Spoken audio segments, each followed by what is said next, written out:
and I'm on day 10 of fasting with zero food. You're welcome to join me. Now, beside me, well, actually in Hong Kong, is my friend, British journalist Tommy Walker. And he's been out there in the fighting for a long time, and we've been out into a lot of those together. And so I can assure you that Tommy's the real deal. He's out there all the time getting hit with rubber bullets and all that crazy stuff from the Hong Kong cops, which the Hong Kongers, as you know, will call them China Nazis. But anyway, let's not hear from me. Let's hear from Tommy. Tommy, how's it going in Hong Kong?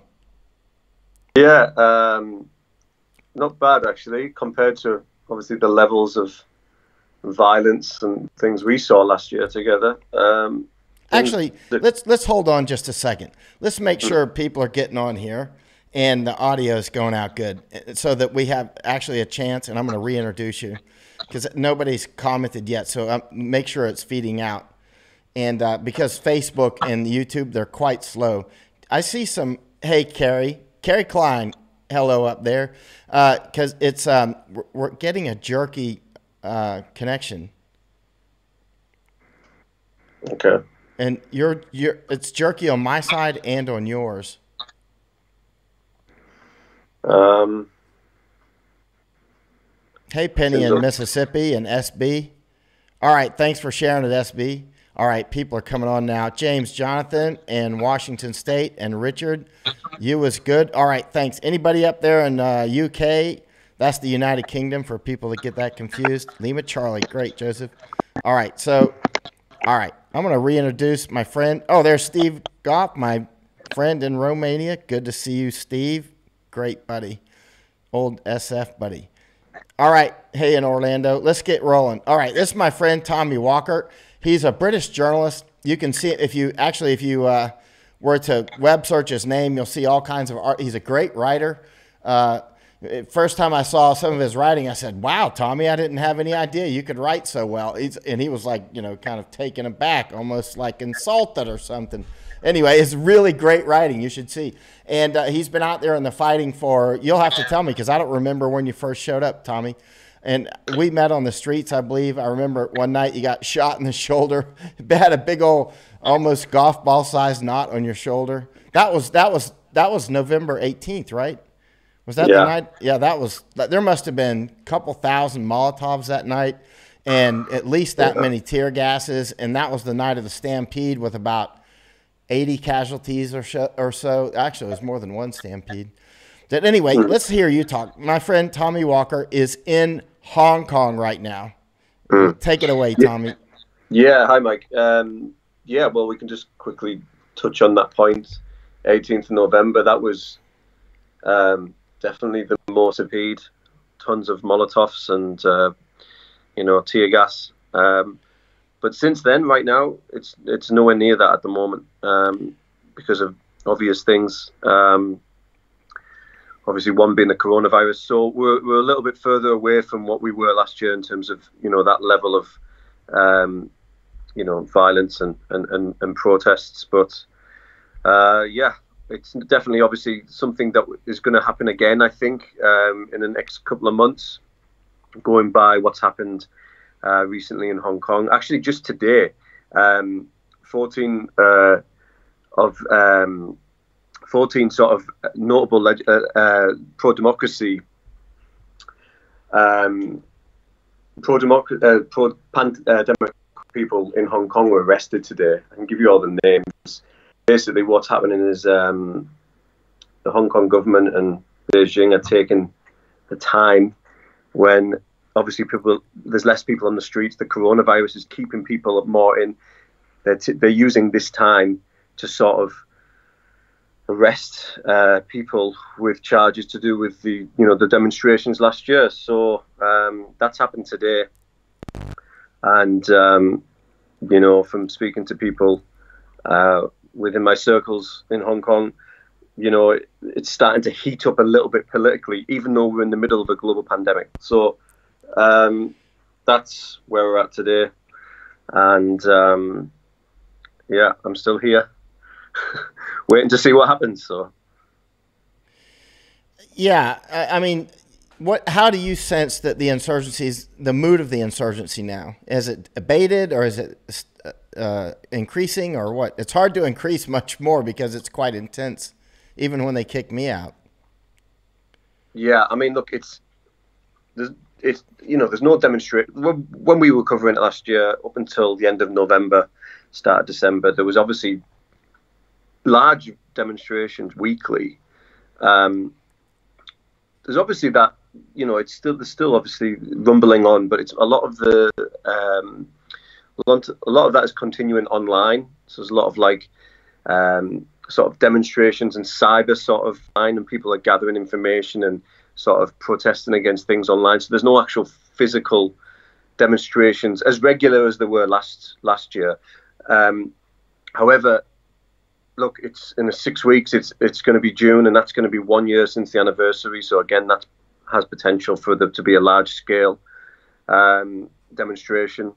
And with the recent arrests, and basically Beijing wanting to pass Article 23 in Hong Kong, there's obviously people are getting more upset. Can you explain Article 23? It sounds like you just threw something out there, but that's actually very crucial, and people need to understand what that's all about.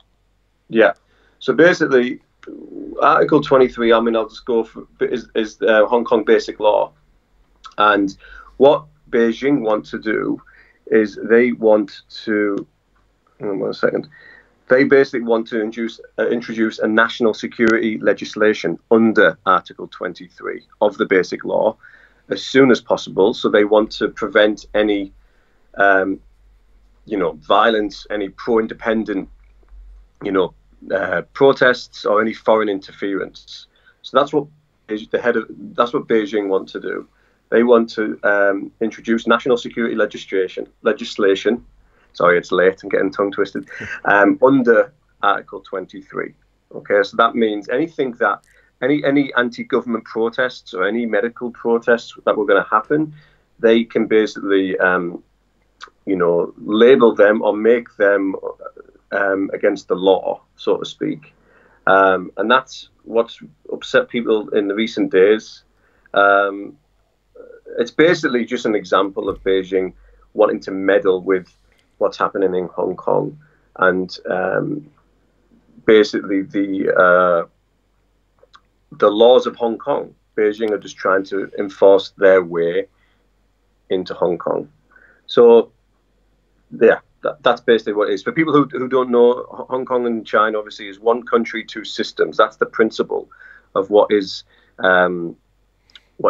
supposed to be. Okay, but of course Beijing want to sort of, meddle and make sure that no pro-independence forces are sort of meddling with that, with the rule of law, is how they say it. So they want to basically add in the security legislation to prevent these things from happening in the future. Well, I mean, obviously they're trying to go full Tibet on Hong Kong is what they're trying to do. It's very jerky here, Tommy. I'm not sure if the connection's good enough to keep going, but are you there? Let's see if what is going on here? It's just maybe there's just too many people on the internet these days because of the what's going on. So many people are at home. I'm not sure I understand. And oh, good Lord! And so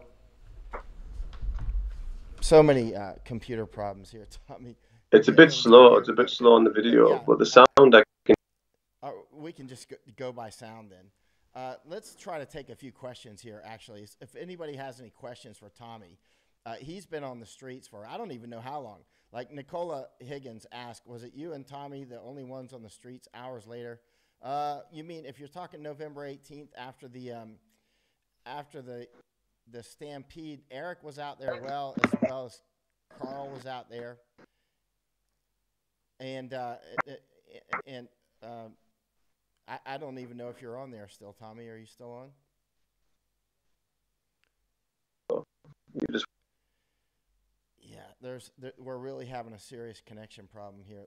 Let's see if the readers want to, listeners want to continue with this level of transmission, or if we should try it another time. About the virus process. I mean, look, the is with the process reason, but basically the things is heating up a little bit in and past the Article 3, and also you know, a lot of pro-democracy who have been politicians have actually got arrested today. I have to give you the whole scope of it. Hang on, because their names are too hard for me to pronounce. Yeah, there's quite a few people they arrested today. Yeah, let me just get that. Okay, let me summarize this for people that aren't paying attention to Hong Kong. And a lot of people probably aren't paying attention now because most of our countries are being smashed by this virus that came from China. You know, China has many viruses to spread out. One of them is just totalitarianism, and the other is biological, the CCP virus. But basically what they've done today is arrest what amounts to people in Parliament.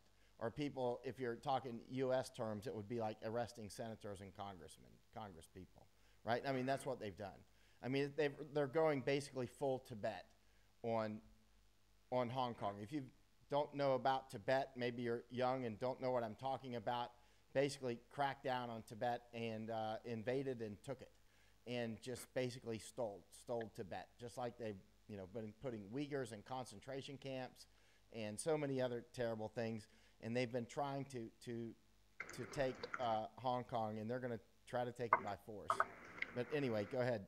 I'm interrupting, Tommy. No, yeah. I mean, look. Yeah. Sorry. I mean, maybe terminology is best for you to explain it like that. But yeah, there's been today. It's quite an essential day. It's a good reason you've called today. 15 Hong Kong pro-democracy figures have been arrested by police. Okay, that's what's happened today because of demonstrations that me went to last year, Mike.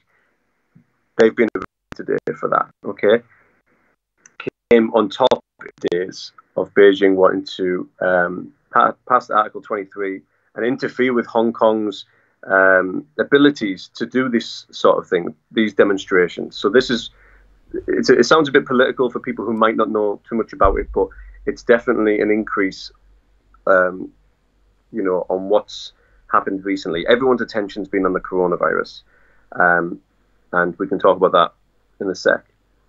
But the politically things are heating up from that perspective. In the forthcoming 6 to 8 weeks to 3 months, there's going to be, I'd imagine, demonstrations again. Maybe not as regular as they were last year, but there will be some on the back of this. And obviously, some one will be definitely like the 1 year anniversary from last year. So that's what's happening at the moment. It's not as chaotic as what it was last year. Things are happening. Now, you do get the odd random protest, Yuen Long and Mong Kok, which just sporadically happen. And these are normally to do with, anniversaries of specific events that have happened during the height of the protests. So, for example, the Yuen Long attacks on the 21st of July, when triads attacked Hong Kong protesters, and the police didn't do anything about it. Okay, Hong Kongers have took this, and that was on the 21st of July. There's been anniversaries every month to remember that. Okay, and that still goes on. So that anniversary is the 21st of each month. In 2 days, it'll be what's that? So it's July. So it'll be 8 months since that happened. There'll be a demonstration. Okay, what will happen is that people will go out and basically have a small demonstration. Tons of police will come. This is the example of the demonstrations now. Okay, so there's things like that are happening, but in its regularity, it's not as much as it was last year. Right, but yet the police are still out there, even arresting government members who dissent. To make it, my audio apparently was bad before when I explained it before, but the Hong Kong police just arrested some government members in Hong Kong. Was it 17, Tommy? I'm not sure of the numbers. 15. 15, and and this would be roughly the equivalent of arresting American representatives or senators, that sort of thing. I mean, they represented, they just basically arrested members of the government who were not in agreement with the communist way. So, I mean, they're not committing any crimes. They're not committing any acts of violence. There's no bombs going off, no shootings or stabbings or anything like that. It's just literally, their crimes literally are 1984 thought crimes. I mean, it's thought, if you haven't read the book 1984, then that you would get the reference. But it's just basically thought crimes, and that's why they're arresting them. And so what do you think comes next, Tommy? I mean, this has definitely, obviously, annoyed a lot of Hong Kongers. It's a difficult thing to predict what's going to happen next, because if this thing happened last year, there would be a demonstration tomorrow. I mean, that's what would happen. It would just be like, a lot of people would turn out. With the virus, it's keeping people in. I mean, Hong Kong isn't on lockdown, but it's obviously a lot of people are working from home. There's a lot less people in the streets. So to see the actual immediate fallout from this, I'm unsure. There's no demonstration that's been announced immediately. Okay, but we are edging closer to that stage where it's nearly 1 year since the Hong Kong protests began in June. Okay, the anniversary. So again, it might go into that. It all really depends on the virus situation, because again, social distancing. We're trying to do that around the world. You have tens of thousands of Hong Kongers coming to demonstrate. Social distancing goes out the window. So it's difficult to predict what's going to happen on the fallout from this. Obviously, we can keep tracking it in the news, but in terms of demonstrations on the street, I'm unsure personally. Listen, also some context is needed.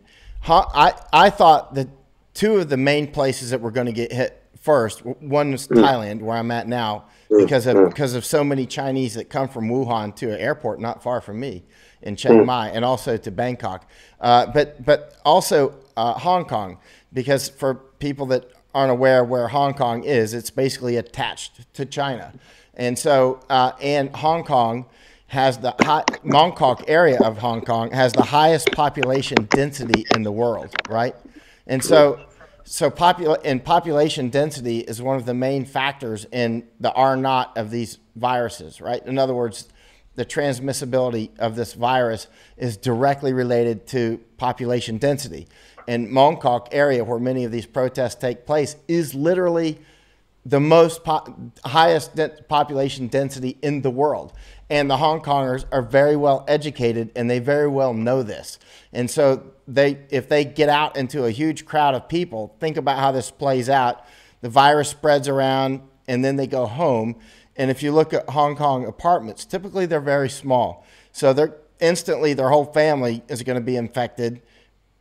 You imagine how this plays out? Like a real explosion, like New York would be nothing. You know what I mean? It would be just totally explosive. So, I mean, I've been telling Hong Kongers for months, stop protesting, preserve energy, preserve yourself, preserve your family, and bide your time, because otherwise this will be catastrophic, and let the virus do its deeds on China, for starters, because we don't know how this is going to play out. But I think it's a huge mistake to come out and protest, Tommy. Yeah, I mean, but yeah, you're right, and I agree too. In this times, to come in big numbers, I think would be irresponsible. But I think, like I said, there hasn't been any large demonstrations. There's been some sporadic, some random ones that have just happened. I was last on the street at the end of February. Eric was there, and some other, journalism reporters here. That was on 29th of February. That just happened within about 2 hours, and it just exploded. Nathan Road, Mongkok, very congested area. A lot of people were upset. There was games of cat and mouse, Molotovs, tear gas, things like that. It just happened.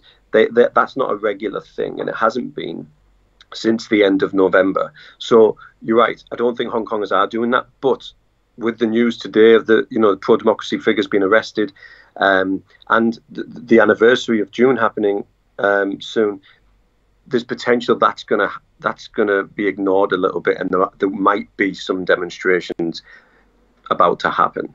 But yeah, as you said, Mike, Hong Kong, 7.5 million people here.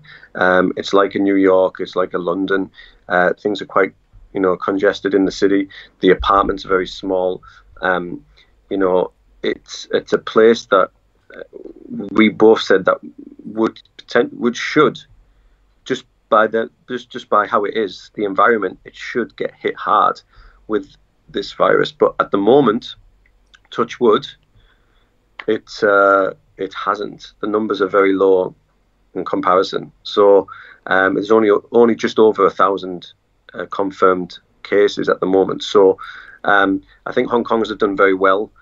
Everyone's wearing masks. Everyone's washing their hands. A lot more people are working from home, staying inside. Again, the demonstrations haven't happened regularly as they had last year. But yeah, I mean, that's the situation at the moment. So Hong Kongers have done very well to keep the numbers low, considering where we are. You've been here, Mongkok, that place, and everyone's quite tight together. So yeah, at the moment it's going okay, but no one can rest on the laurels. Everyone needs to keep it up and keep fighting against this virus. Right. And we both did think, or I did for sure, believe that Hong Kong was going to get hit a lot harder, a lot earlier. And we're all trying to guess, like, why did so-and-so country get hit very hard and this other one did not? Like Japan, for instance, also has a high population density and a lot of elderly people and a lot of travelers from China. So China, I mean, Japan is starting to get hit harder now, but why is it, there's so many mysteries out here that we haven't unfurled yet. What is it? I don't know.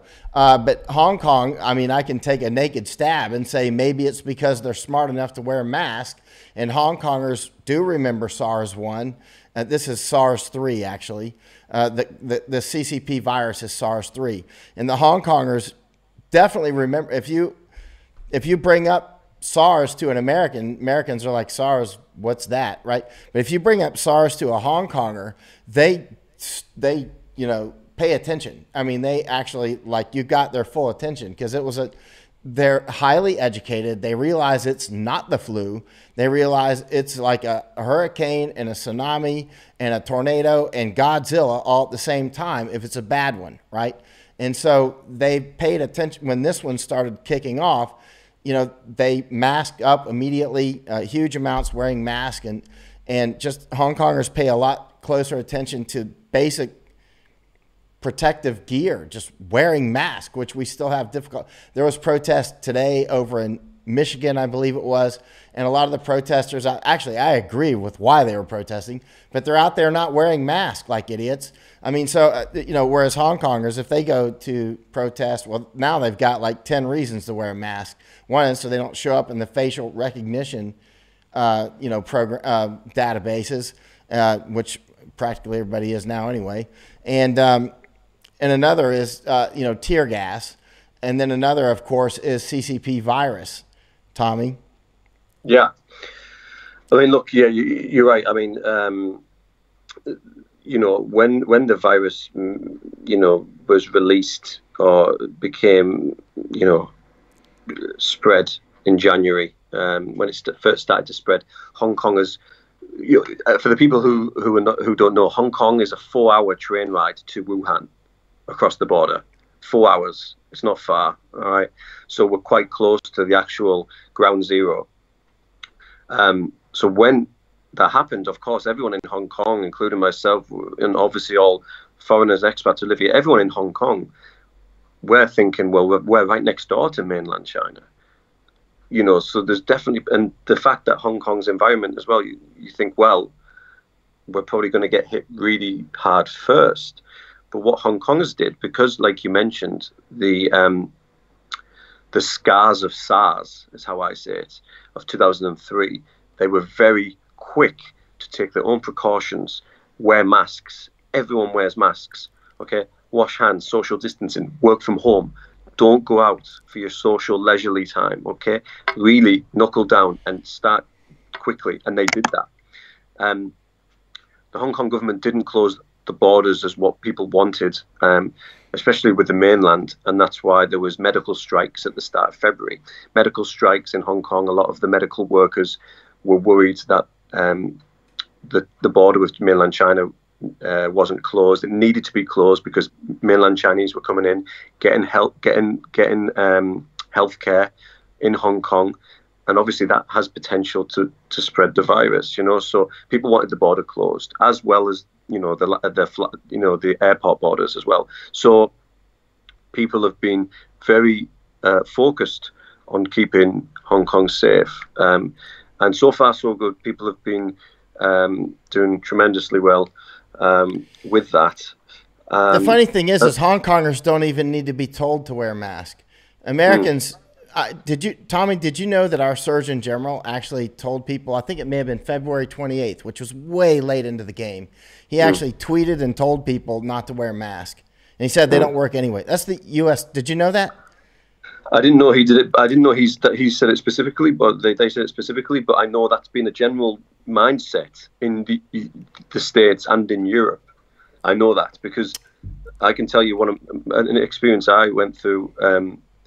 I basically had multiple conversations with people online and back at home in Europe saying, wear masks. We're in Asia now. We are the first hit. Take advice from what's happening now. This was in the end of January, start of February, right? So the Europe and US, it wasn't what it is now, okay? So I was saying, wear masks, get a mask, or if you haven't got a mask, make it, or use something like a scarf, because it has an effect to prevent any spread, even if you haven't got symptoms.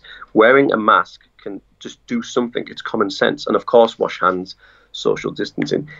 And I ranted on my Facebook page. Was that in January? This was in February. Right. And I ranted one morning because I was annoyed at people's dismissal of my advice. And I was just because I was in Asia.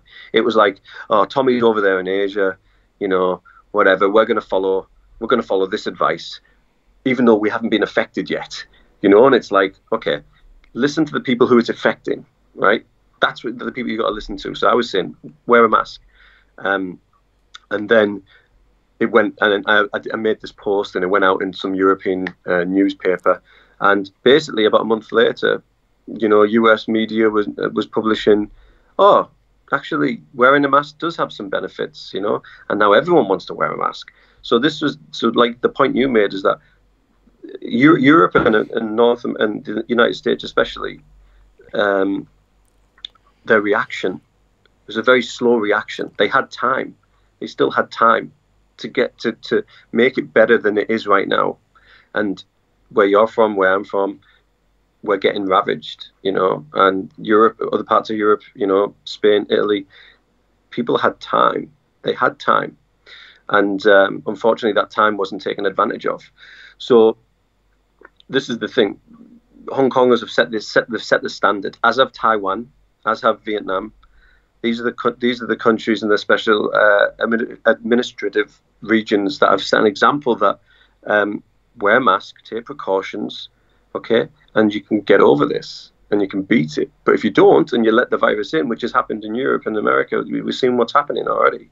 So people, the advice, I believe, if I was in UK or the US, I would have listened to the people it's affecting, the people in Asia. It affected people in Asia first, okay? It came from China, it came from Wuhan, it went over to Hong Kong, here in Hong Kong, to South Korea and Thailand. These were the first countries and cities that it was affecting. So, and what were people doing? Wear masks. That's what people needed to do. So, yeah, I mean, I just hope now your viewers, your listeners, anyone back in the UK or Europe or the US listening, they're actually starting to understand that actually taking these precautions is quite important.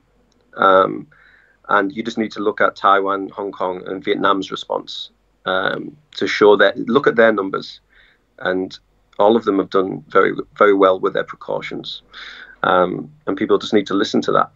And it's just a shame that that advice that people with notable jobs in your country were saying, don't wear a mask. It doesn't do anything. I mean, it's just a shame people were saying that because they weren't affected at the time.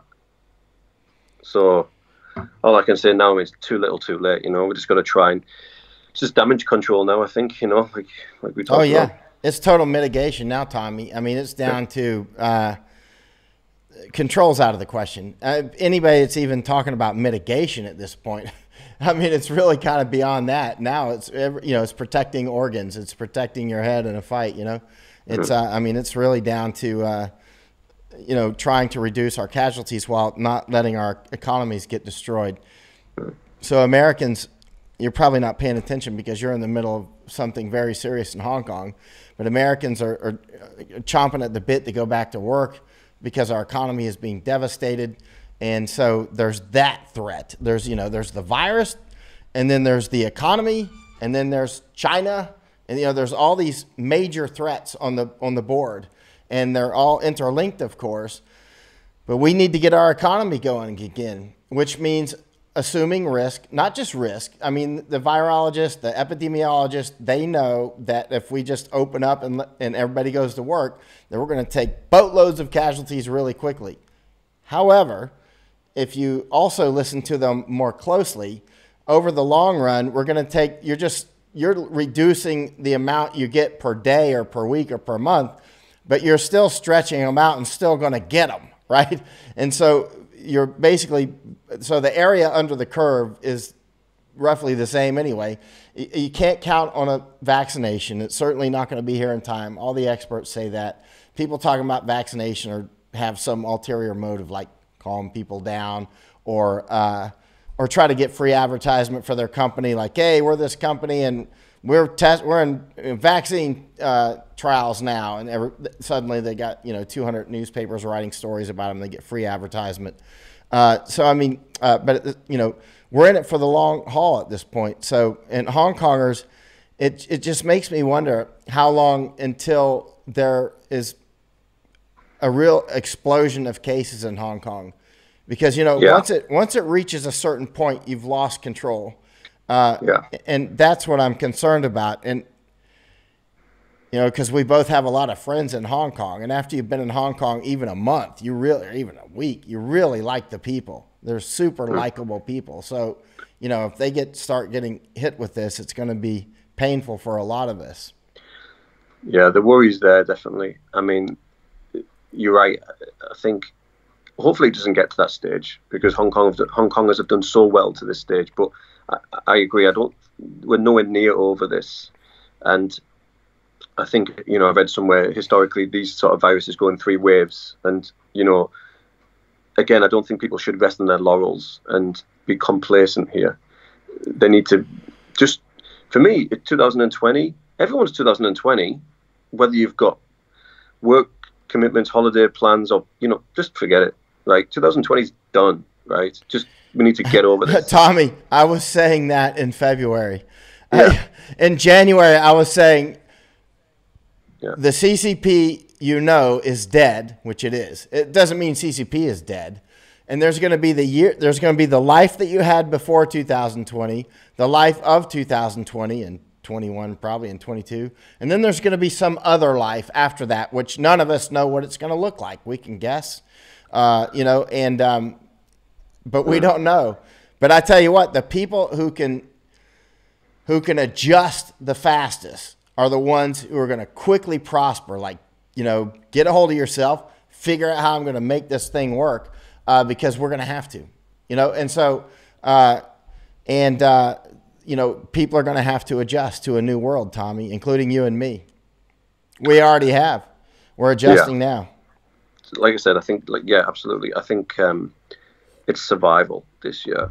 This is the first year. Like I said, for me, I've been speaking to friends who are medical workers in the UK, and they're at the front line, and I'm saying people are just expecting this it's going to be a quick fix. It doesn't work like that. Like, you know, you might get over the peak, but then you don't know if it's going to come back, and you know, and that's the worry. So people just need to survive this year.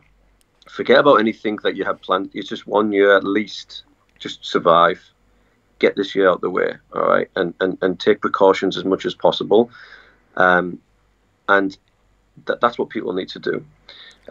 Just going back to Hong Kong quickly, yeah, I mean, again, there is a worry for myself just on complacency. I went out to speak to some Hong Kongers last weekend, and I did some interviews with some, and a lot of them were feeling confident because of the precautions they individually took, but it just takes a couple of people who don't take them precautions for things to get worse. So the main thing is that we come together wherever you are in the world and as a community and just take these precautions. We have to be bold. We have to be strict with ourselves. Just, we've got to do this sort of thing. And if we do that, then obviously there's light at the end of the tunnel. It's not going to be fun, and people thinking it's going to finish quickly. It's going to be a quick fix. Or, you know, once the numbers go down, that's it. It doesn't work like that. Like I said, in Hong Kong, yesterday there was only 4 new cases of the coronavirus. 4, single digits, right? The day before was 1, okay? So the numbers are very low here. There's only 1,024 cases, I think I'm on, 1,024. But point is that doesn't mean it's over. It just means we're doing good at the moment, right? But there's always that potential, especially in a city like Hong Kong, which is like the New York of Asia, if you like, because of its, you know, it's very compact. So if that gets out of hand, like you said, Mike, if it loses control, then you can't get it back. You know, you can't. And Hong Kong at the moment seems to be in a position where there is some level of control of it at this point, but that could rapidly change. And that, you know, so I just think, you know, we've just all got to really take precautions and really just, like I said, we just got to forget about 2020. We're not going to do anything, you know, we're not going to do anything, you know, exciting or, you know, this year. It's just going to be, let's just try and get through this as much as possible. You can take up scuba diving. We'll live underwater. Yeah, we could live underwater for the rest of the year. That would be fun. No, it's, you know, this is just, everybody faces challenges in their life. Now we're all facing a giant one together, you know. In some ways, though, there's a lot of exciting opportunity as well. I mean, there's a lot of things that are going to get reset, and we can rebuild them better if we do it wisely. Because, you know, we can see, my guess is that a lot, like the U.S. tax base is just getting crushed. And same thing is going to happen so this means a lot of people like me who've been talking about how the U.S. government should downsize. You know, millions of us have been talking about that for years. Well, here it comes, chainsaw downsizing. And so, I mean, this is an opportunity to, well, it's going to get downsized. There's no ifs, ands, or buts about it. The U.S. government's getting downsized right now, as are many other governments. So, I mean, there's that. There's many ways that it can be rebuilt and done better, but certainly at this point, the world as we know it is going to be different. Yeah, I mean, I'm just looking, I think that's some of the comments. You're right, the world's going to be different, and it can be easy to say to do this and do that. But some people do have jobs that they have to go physically to work. And I think for them people, my advice would just be go to work, go home, take as many precautions as possible. Because some people literally do have to leave the house. They have to. And you're seeing that in Hong Kong. You've got cardboard collectors on the street. You've got bus drivers. All of these people, they need to be physically on the street. So, you're right. I think it's definitely going to be different after this. The world is. But for me, the focus is just let's get on with this now and let's just try and get through it. We're in the moment, and that's the main thing. I think too many people are looking forward to what's happening after. We're a long way to after. We are. Now. That's a good point, Tommy, because a lot of people don't quite get it. They think we're like because New York is flattening the curve, that we're actually have reached the summit and we're going to go down the other side. We're still at the bottom of Mount Everest on this thing. We're at base camp, basically, for where we're going. And we're not even close. And that's why I keep telling people, stock up on food. Stock up on water. Make sure you got water security, water purifiers, all the food that you stock up on food, period. I can't say it more clearly. And other things that you need. For instance, making sure that you have the ability to have lights when your electricity goes out, if it does. Now, like natural disasters are going to continue to happen. We just had some more tornadoes in the United States. And hurricane season is going to come like normal. Fire season is going to come like normal. Earthquakes are going to do what earthquakes do like normal. All these other things are going to happen. Like we could have a huge terrorist attack tomorrow. So, I mean, all these things are going to continue to happen with the backdrop of a massive pandemic. And you're not going to have that normal, for instance, if Florida gets hit with a Category 5 hurricane in the next few months, usually there's a huge number of people that rush down to help. What are they going to do this time? How long will it be until they get electricity going again? You got to think about these things. You need your food. You need your water. You need to have as much security as you can have on just simple things like where are you going to go to the toilet? I mean, for people that live out in the boonies, well, outside, that's no big problem. But what happens if you live in an apartment complex in Hong Kong? Where are you going to go to the toilet if the water goes out, right? I mean, these are simple things. These are questions that people often come up with, and not just come up with, they face these in reality when stuff hits the fan, right? Well, I'll give you one idea on toilets. Go out and buy a bunch of kitty litter, right? That's army trick. Hunters do it too, called a hunter's toilet. Get kitty litter and trash bags and have a small trash can or these portable hunter toilets or whatever. I mean, there's many things that you have to think about because, as Tommy mentioned, we're right at the beginning of this thing. We're not even close to the top. Yeah, I mean,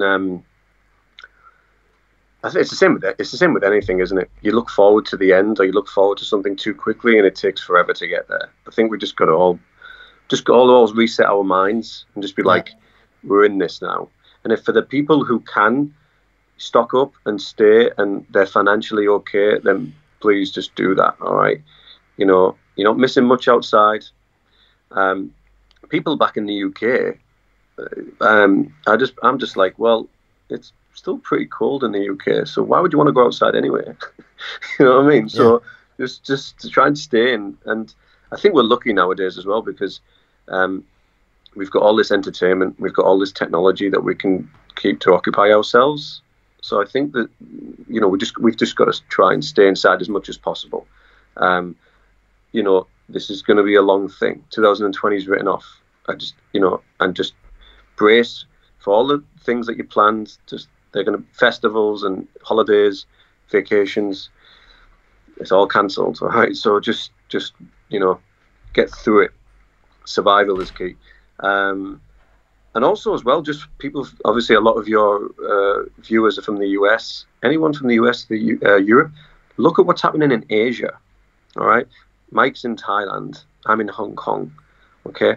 Look what's happening. Look what's happening in Taiwan, Vietnam. Look at that for the light at the end of the tunnel, because we've been dealing with it for months. Hong Kong since January, okay? Thailand since January. We've been dealing with it for months. So if it gets better here, eventually, it's probably going to be getting better here first than anywhere else, and then it's going to. That's what I think it's going to work like. So, Tommy, let me say something really quickly. On the bottom of the page right there, that's Tommy's name, Tommy Walker, and that's his Facebook right there. So. You might want to follow his Facebook. He's got a lot of very interesting content. I just wanted to say that so people would notice. I'm sorry. Thanks, Mike. That is all. But yeah, again, I think people just need to follow Asia first. That's the advice I'm giving. If my family back in Europe, I'm saying, just keep an eye on what's going on in Asia. If it gets better in Asia, it's going to get better there. That's how it looks like it's going to work. So But you're right. You know, I'm looking at some of the comments. Most people in the US, most people in the UK have to work. People have to go out and make money and survive. I understand. But there's definitely precautions that you have to take. Like in the UK, not many people are wearing masks. All right, definitely outside of London. But you know, I think maybe, I don't know whether it is. I don't know. But are people embarrassed to wear the masks? Do they think it's a bit, you know, I've never done this before. This is not our culture. Maybe that's what it is in parts of Europe and the States. But we've just got to forget that. Wear a mask. Wear something that protects your face. Right? That's going to help you. So. Yeah, and even a lot of the white people there in Hong Kong, we would see them out there. They're not wearing masks, even after a lot of Hong Kongers are masked up too. And I get a lot of message traffic from my Hong Konger friends, like, look, you know, that they're out there, you know, Westerners still not wearing masks often. That's why they had to close the bars. You know, even when there wasn't any big you know, just Westerners out there drunk at, where's that? What's it called? Long Kwai Folk or whatever it is. Lang Kwai Fong. Yeah. LKF, right? Or whatever it's called. Yeah. And, you know, out there at the bars all the time, just, you know, getting lathered up and not wearing masks. I mean, that's a recipe for an explosive outbreak right there. Yeah. I mean, the Hong Kong government closed all bars until, which has been extended now until at least the April 30th. You can get alcohol. April 30th. Yeah. Brother, that'll be closed until next year at April 30th. It's going to get extended again for sure, but that's what it is at the moment. But yeah, I mean, you can still buy alcohol if restaurants are still open, but you know, the bars have been closed down to try and increase social distancing. But yeah, I mean, look, a lot of it seemed like a lot of expats in Hong Kong weren't wearing masks in comparison to the locals, you know. But that has improved for sure. But initially, it did seem that way. Maybe that's a cultural thing, or I don't know. But it is what it is. And like I said, you know, Hong Kong's down.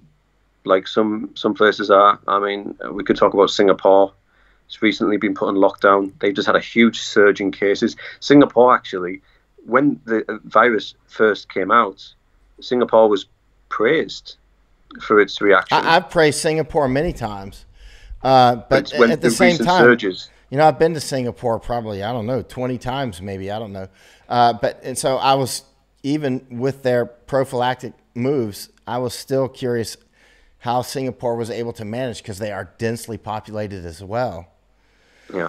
I hope the best for Singapore. I love Singapore, but I'm concerned about it.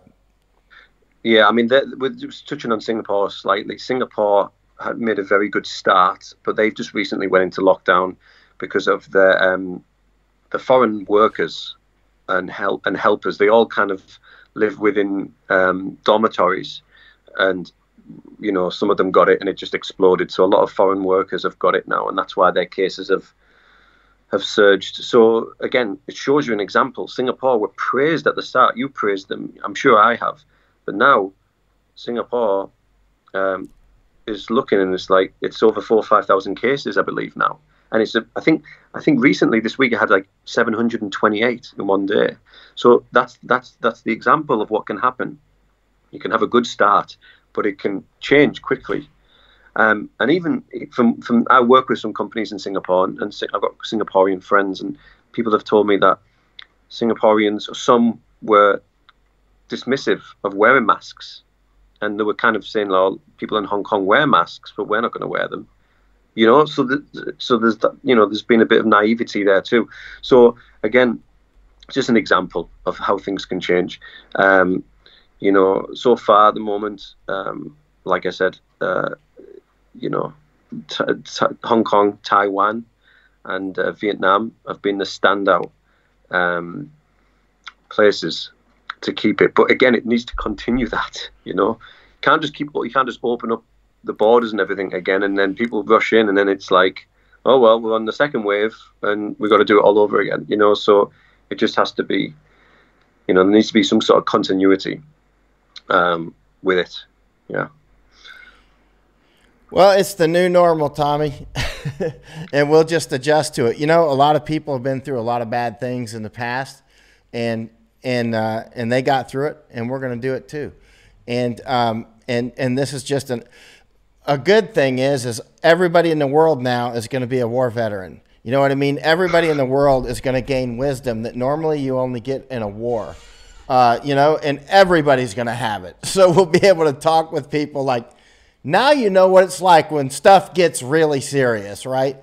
You know what I mean? It changes the way people will view the world. And I think can be in a positive way, actually. I mean, this is an opportunity for a lot of people also to be the leaders that they are, you know, whether it's leading your family or leading, you know, some people in your community, maybe at work, to, you know, show confidence, you know, teach them this or that, you know, how to prepare a little better, buy you some rice now, you know what I mean? You know, and I want to say it again for about the 1,000th time since January. Stock up on food. Continue to do it. Rice, dry beans, whatever, and water security. These are vital. But what are your next moves, Tommy? Well, again, I think like anyone who is in a situation where you're living in a country or a place that you're not from, people will start to consider, you know, your own future. I'm sticking around in Hong Kong as long as I can for now, at least get the summer done, especially with the inevitable demonstrations that are going to happen, like I mentioned earlier in the video. Right. I want to cover them, and then we'll see. I think times like this is you got to look at, you start thinking about family and stuff, you know, and that's what we all do, I think. And I lived away from England for about 8 years, so for me, from an honest point of view, I'm thinking, is it time, you know, to go and help out and be there physically? Oh, know? Yeah. I mean, that's what I'm going to do. But first, I just can't abandon Thailand either. You know, so I have people here I just can't leave behind. I'm not going to. So I have to make sure, I have to see how this bad boy's playing out here. And then when I feel that everything is, you know, so that people can do without me, I'm punching out to America. Yeah. It's just timing, I think. It's the same for both of us, and I'm sure there might be other people listening to this or watching this. You know, it's just timing. We have to help rebuild our countries. But I'm also very concerned about Hong Kong.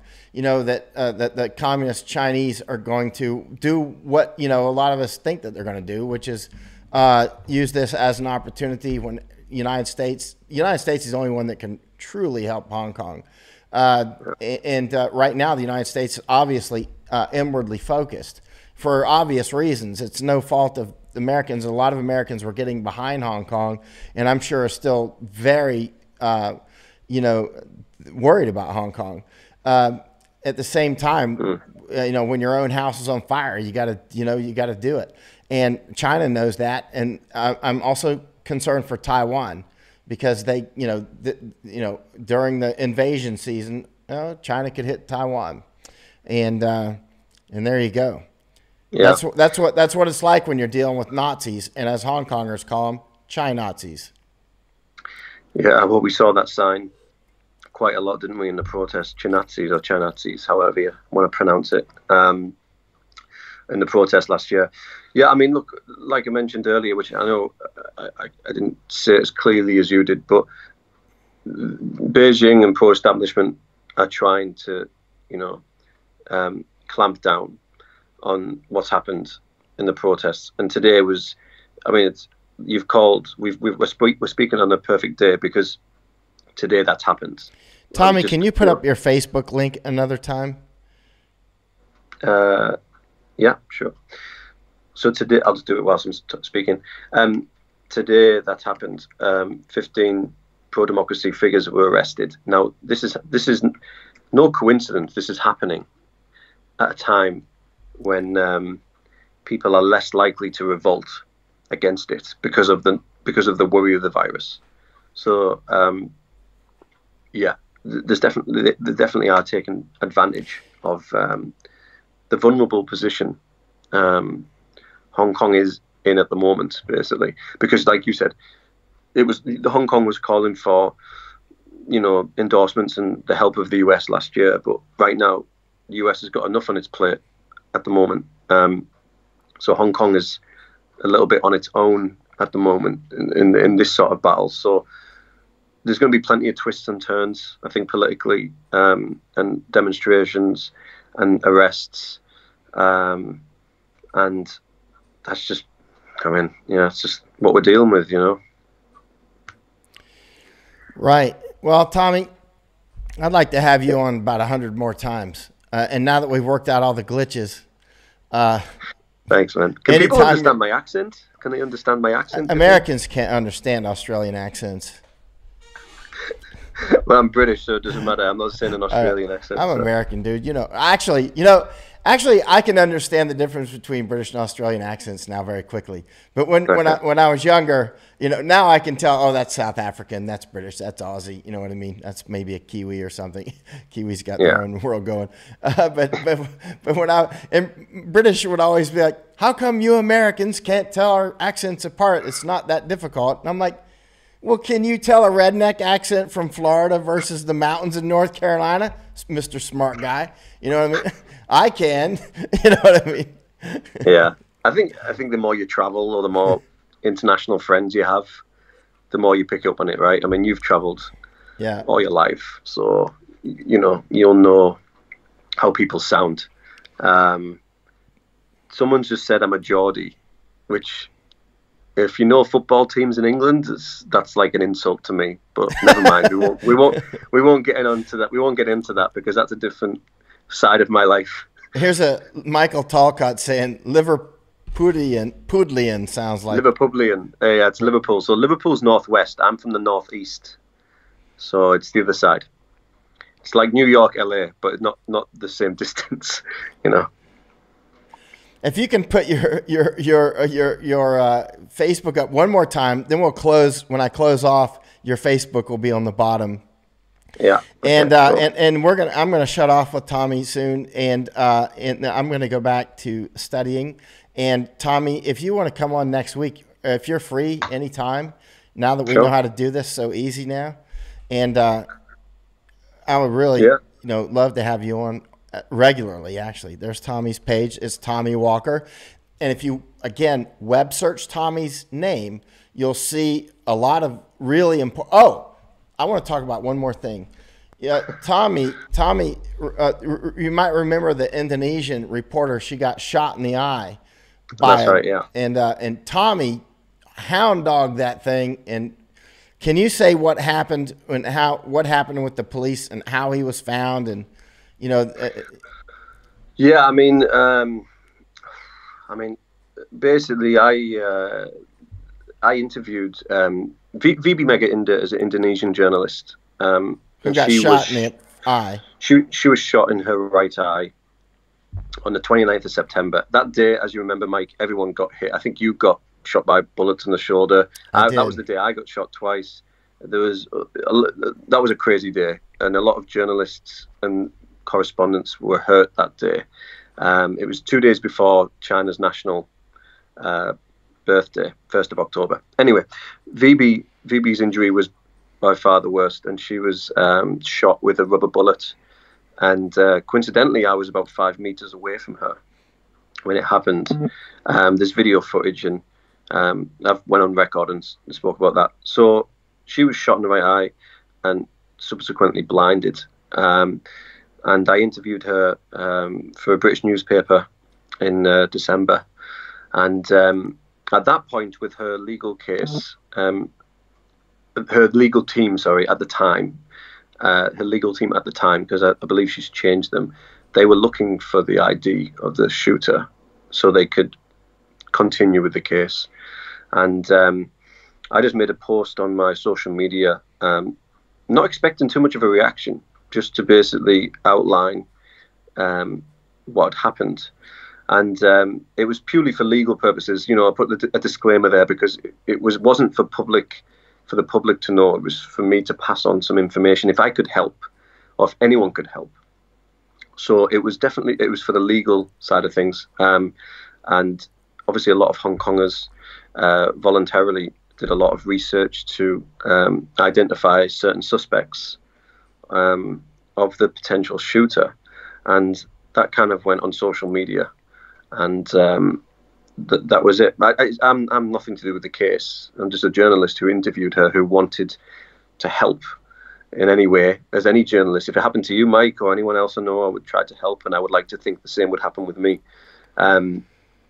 So it was just to help her out, really. And the response from Hong Kongers was enormous, and they identified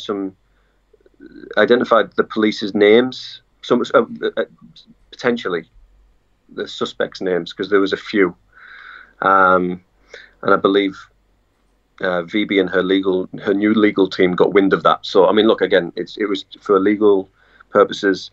I'm not on that case by any means, but I was just trying to help a fellow journalist out, just to try and get some sort of what's the word, to get sort of what was right. She was assaulted and her life has been affected, so she needs to be able to have a chance to set things right, really, and find out who it was. So that was it. I'm surprised the Hong Kong police haven't kicked you out, because you have, for instance, you bird dogged that one down and got it, I think, which is a great help to her. VB, but it's justice. It's justice, right? I mean, it's the same as anything. If we had any friends in any profession, whether it's journalists or even if it was the other side of the law, even if it was a police, and they were really, and it was uncalled for, if you knew someone, you would want them to have a crack or a chance of justice. I think that's only fair for anyone. So I think, yeah, absolutely. I haven't, again, many people have spoken to VB, I assume, and many people know about that case. I was just. But you're the one that bird dogged it down, though. Well, yeah, I mean, yeah, I guess it definitely shone a little light on it. But yeah, I mean, I still don't know who the shooter is or anything like that. It's nothing to do with me. It's just to help her out, really. I kind of felt connected a little bit with it because I was near her, and I got shot by bullets the same day, 2 or 3 hours later. So, and we've seen lots of journalists and reporters, local and foreign, been attacked or been hurt during the protests. Now, that's part and parcel of it. I understand that if you're on the front line, things like that can happen. I get that. But, there needs to be some justice if it's something as, severe as what happened to VB. So, just trying to look for justice, really. That's it, really. I mean, I haven't been spoken to anyone about it since, and I hope not, because it's nothing to do with me anymore. So. All right, brother. I want to get you back on really soon, and I don't mean like 2 weeks. I mean, next week or so, if you're available for it. Yeah, cool. No worries. Thanks for that. I appreciate it, speaking to you, and I'm glad your followers and viewers can understand my accent. So I'll come on again for sure. I want to put your link on the bottom of my page one more time, and we're going to close out for now, I promise. And we've been on for a little over an hour, but I think that you have been there for so long, you've seen so much. Your opinions are now valuable. Not just the facts that you report, but now your opinions have become valuable, like your opinions on where you think this will go, and those sorts of things. But if you can put your link up one more time, and I'm going to pin it to the bottom. Sure. Thanks, man. And there we go. That's Tommy Walker, and we're going to pin off. Sign off. Do you have anything else to say, Tommy? No, it's good. Nice to speak to you, mate, and I'm sure we'll speak again soon.